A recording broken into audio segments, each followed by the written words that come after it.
नमस्कार, मी संतोष वाळके, उपविभागीय कृषी अधिकारी वाशिम. शेतकरी बंधूंनो, आपलं सोयाबीन कदाचित 1 महिन्याचं असेल, काही शेतकऱ्यांचं 15 दिवसाचं आहे, काही शेतकऱ्यांचं नेमकं जमिनीच्या वर येत आहे. आपण कदाचित साधी पेरणी केली असेल किंवा या प्रकारे सरी वरंब्यावर सुद्धा पेरणी केली असेल. एकदा पीक वर आलं की आपल्याला चिंता असते किडींची आणि खूप साऱ्या आपण कीटकनाशकाच्या फवारण्या सुद्धा यावर करतो. परंतु या सोयाबीनवर फवारणी करण्यापूर्वी आपल्याला एक गोष्ट लक्षात ठेवायची आहे आणि ती म्हणजे आपल्या या सोयाबीनचे शत्रू कोणकोणते आहेत. म्हणजे आपल्याला शेतामध्ये आल्यानंतर खूप सारे इथं कीटक दिसतील.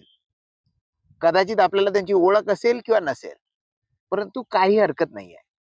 आपल्याला लक्षात ठेवायचे आहे फक्त 5 शत्रू कीटक. सोयाबीनवर 5च प्रकारच्या शत्रू कीटक आहेत आणि त्यातील 2 हे खोड पोखरणारे आहेत.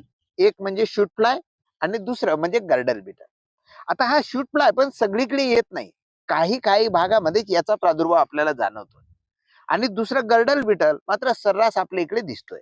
आणि हा गर्डल बीटल काय करतोय तर आपलं पीक 20-21 दिवसाचं झालेलं असताना आपल्याला दिसेल हे आपल्या पिकावर येतंय. गर्डल बीटलचं लक्षण काय तर आपल्याला दिसतंय आपल्या सोयाबीनवर असे 2 काप केलेले दिसत आहेत, 2 असे चक्र दिसत आहेत आणि त्या 2 चक्राच्या मध्ये हे गर्डल बीटल आपलं अंड देतं.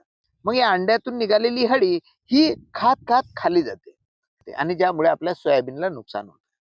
म्हणजे आपल्या लक्षात ठेवायचे आहे खोड पोखरणारे 2. आता दुसरे आहेत पाने खाणाऱ्या किंवा शेंगा खाणाऱ्या अळ्या. त्यामध्ये पहिलं येतंय उंटअळी.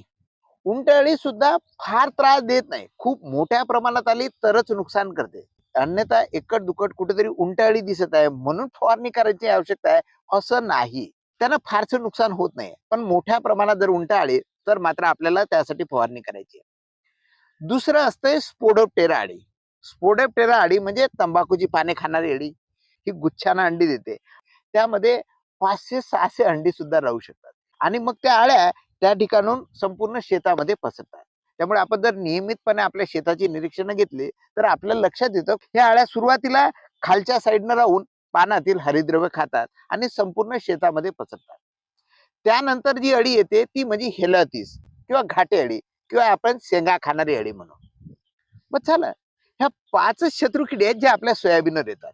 या व्यतिरिक्त जे काही किडे आपल्या शेतामध्ये दिसत असतील ना ती येतील थोडंफार सोयाबीनला खातील पण फारसं नुकसान पोहोचत नाही. या 5 शत्रू किडींची जर तुम्हाला ओळख झाली तर आपण पुढे कीटकनाशकाबाबत बोलू शकतो. तर आजच्या भागामध्ये एवढंच थांबू. पुढच्या भागामध्ये यावर कोणते कीटकनाशक फवारायचे त्याबाबत आपण बघू. म्हणजे पहिले ओळख करा, नंतर कीटकनाशकाचं मी नाव आपल्याला सांगेन.